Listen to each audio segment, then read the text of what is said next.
Son métier, c'est psychologue. Voici donc Sandrine.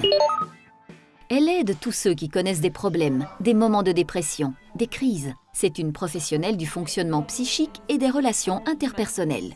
Comment ? En libérant la parole, en prenant en compte avec empathie la singularité de la personne. On pourrait dire que l'aspect principal de mon travail, ce serait d'aider les personnes à un moment difficile de leur vie et de les accompagner dans une réflexion pour essayer de les amener à retrouver une plus grande sérénité qui leur permet de nouveau faire des choix. L'essentiel de son temps, Sandrine le passe à observer finement le comportement. Elle écoute et surtout tente de comprendre, en particulier ce qui n'est pas dit. Mais pour décoder, elle dispose de tout un arsenal de théories et de pratiques scientifiquement validées.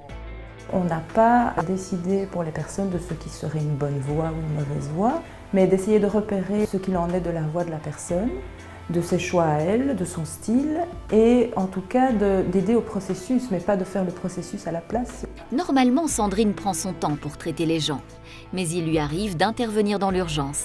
Et là, il faut être très calme. Il faut avoir une certaine capacité de sang-froid aussi, de supporter des situations parfois difficiles, parfois un petit peu conflictuelles. Il n'est pas question d'être envahi par soi-même quand on doit être disponible pour les autres. La fonction de psy est une sorte de, j'allais dire de garde-fou sans faire de jeu de mots. Il aide les gens à mieux vivre avec ce qu'ils sont. J'ai choisi de faire ces études-là parce que j'avais un intérêt pour, pourquoi il y a des gens qui vont pas bien, ça me touchait. L'université forme un psychologue généraliste et puis en fonction de la branche qui vous intéresse, il faut continuer à faire des formations. Sandrine recueille des confidences, des revendications, des rancœurs, des souffrances. C'est un métier qui requiert une grande exigence morale, qui se pratique seul ou en équipe, mais qui relève toujours du code de déontologie des psychologues et du secret partagé. On ne pense pas à la place d'un autre, mais en étant très en contact avec l'esprit de l'autre, on peut arriver à reformuler pour lui et à penser avec lui certaines choses, et ça peut aider.